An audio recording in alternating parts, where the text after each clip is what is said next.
Bom dia, boa tarde, boa noite, tudo bem com vocês? Hoje estamos no capítulo 11 do livro Conversando sobre Vida Plena. Espero que você esteja gostando, esteja compartilhando, curtindo. Estou aguardando seu comentário, hein? E se não se inscreveu ainda no canal, não perde tempo, se inscreve ainda hoje.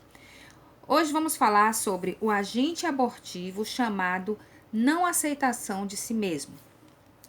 Começarei este capítulo com um trecho de uma das orações de São Francisco de Assis. Diz assim: Senhor, dá-me forças para mudar o que pode ser mudado, resignação para aceitar o que não pode ser mudado e sabedoria para discernir uma coisa da outra.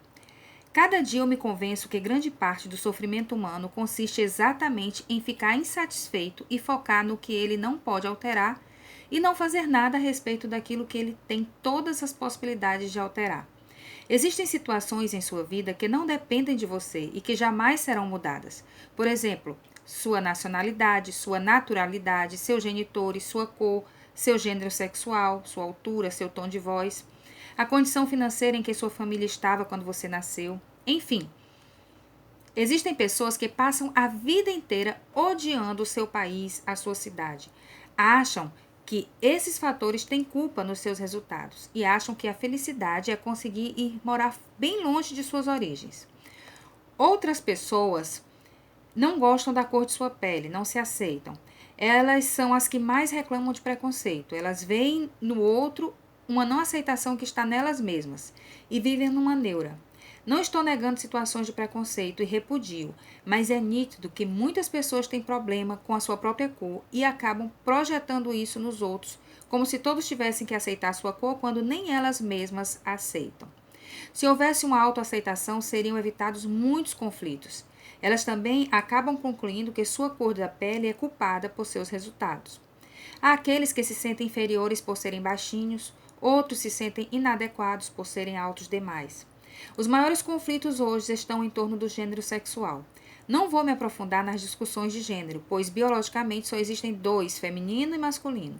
Opção sexual podem existir dezenas. Aí já é uma questão de comportamento e não de biologia. A não aceitação de seu próprio gênero tem causado confusão mental em muitas gerações. Elas realmente acreditam que seriam felizes se tivessem nascido com o gênero oposto. Mas não se altera o sexo de ninguém. Uma mulher que deseja ser homem vai morrer mulher, com toda a estrutura interna de uma mulher, e vice-versa. Lembra quando falei sobre Deus sonhar conosco antes de existirmos? Dele ter nos criado na eternidade e ter usado os nossos pais para concretizar o sonho dele? Pois é, nesse sonho ele mesmo definiu o nosso sexo. E não tem lei ou ideologia que possa alterá-lo diante de Deus.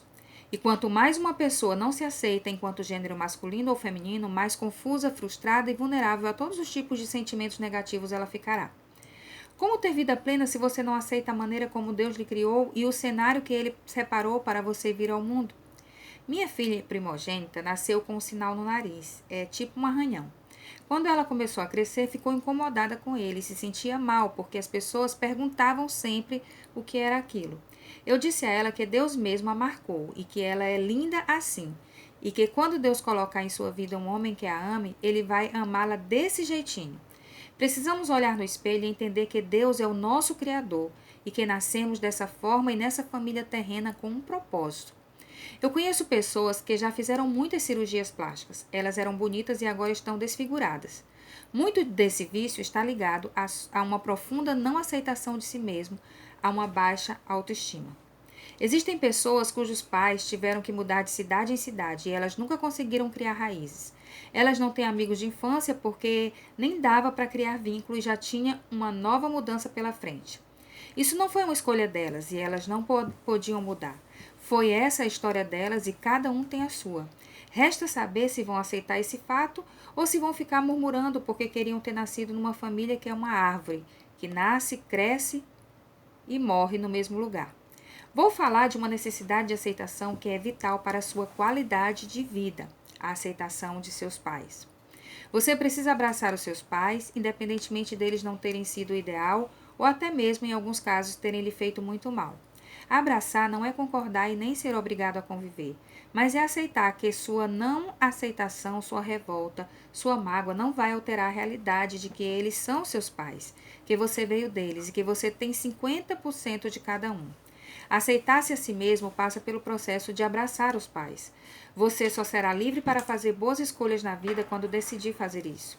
A Bíblia fala que Deus converterá o coração dos pais aos filhos e o coração dos filhos aos pais. Se isso não acontece, ele fere a terra com maldição. E é verdade, as piores mazelas da sociedade estão ligadas a uma não conversão de corações entre pais e filhos e pais. Essa lacuna cria pessoas doentes, deprimidas, revoltadas, egoístas, orgulhosas e muitas enveredam até para o crime. Eu tenho aprendido que não sou obrigada a gostar de todo mundo, mas amar a todos é mandamento. Eu não tenho escolha. Como posso dizer que amo a Deus que não vejo, se eu não amo meu irmão que estou vendo? E o desafio de amar começa em casa, porque é na convivência familiar que surgem os conflitos e que são geradas frustrações e feridas, e é onde o amor é provado, sendo aprovado pelo perdão.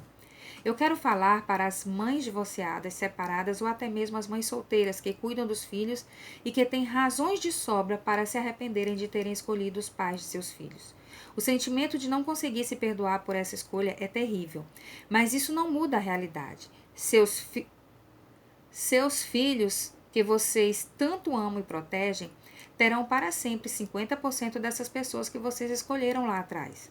A melhor maneira de ajudar seus filhos é aceitando essa realidade na sua vida e na vida deles, que não pode ser mudada. Olhe para eles agora.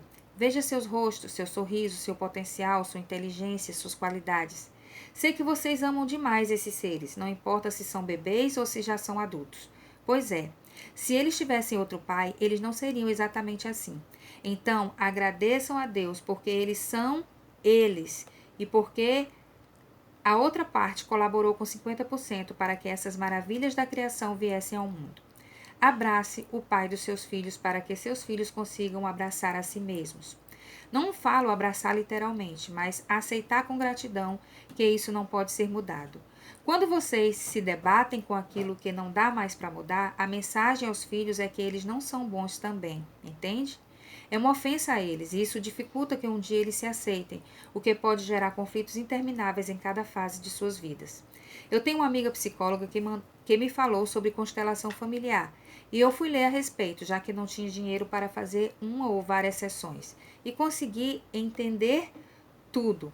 Foi um dia incrível em que eu me perdoei, em que eu agradeci, em que eu me alegrei com minhas filhas e pude dizer a elas que eram aceitas e amadas por mim, do jeitinho que elas tinham nascido e vindo de quem vieram. E isso passava por ter que agradecer pela escolha que fiz, pois elas têm 50% da outra parte. Se eu amo minhas filhas em 100%, preciso parar de me arrepender de ter escolhido os 50%. Eu espero que a partir daquele dia o coração delas tenha ficado mais leve, pois o meu coração encontrou uma paz muito grande a respeito desse assunto. Em outros capítulos falaremos sobre muitas outras coisas que não podemos mudar, mas neste eu desejei abordar a autoaceitação, especialmente do nosso gênero, do nosso corpo, das nossas origens. Tudo isso foi pensado por Deus. Ele sabia que, mesmo que os planos humanos fossem por água abaixo, eu e você poderíamos um dia conhecer o poder da cruz e poderíamos aceitar uma paternidade tão perfeita que toda dor e todas as dificuldades vividas no caminho de qualquer ordem seriam completamente superadas. E a sua história de superação se tornaria uma inspiração para outros. Eu já tive muitos problemas com o meu corpo. Hoje eu quero é ter saúde. Entendedores entenderão. Há pessoas que não aceitam o fato de envelhecerem. Elas negam sua idade, vivem fazendo tratamento para rejuvenescer. E com isso não vivem cada fase. Querem competir com os mais jovens. Enfim, uma vida sem autoaceitação vai demandar de você muitas energias. Você perderá tanto tempo se debatendo com o que não pode mudar que não terá prazer em viver a vida. Por muito tempo eu não aceitava o fato de não ter tido uma família normal. Eu, papai e mamãe. Hoje eu vejo que por causa do percurso exato que fiz, sou quem sou hoje e gosto do que estou me tornando.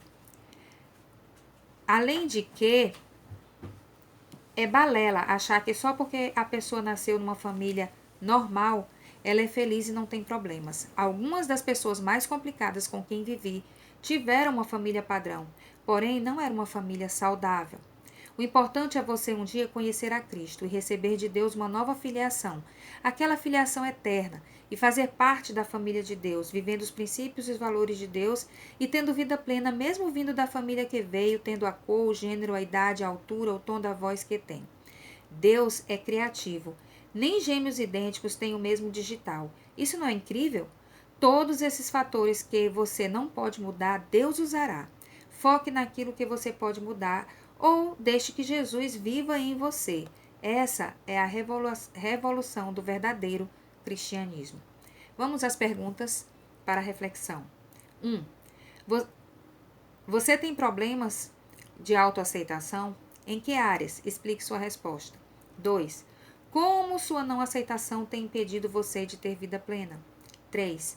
Que dicas importantes você recebeu neste capítulo e como você pretende colocar em prática? 4. Você já abraçou seus pais? 5. Deus abraçou você quando Jesus morreu para lhe dar poder de tornar-se filho de Deus. O que lhe impede de abraçar a si mesmo hoje? 6. Que parte desse capítulo lhe chamou mais atenção? Ficamos por aqui no capítulo 11. Acabei de escrever e estou compartilhando antes de meia-noite. Deus abençoe você e até amanhã.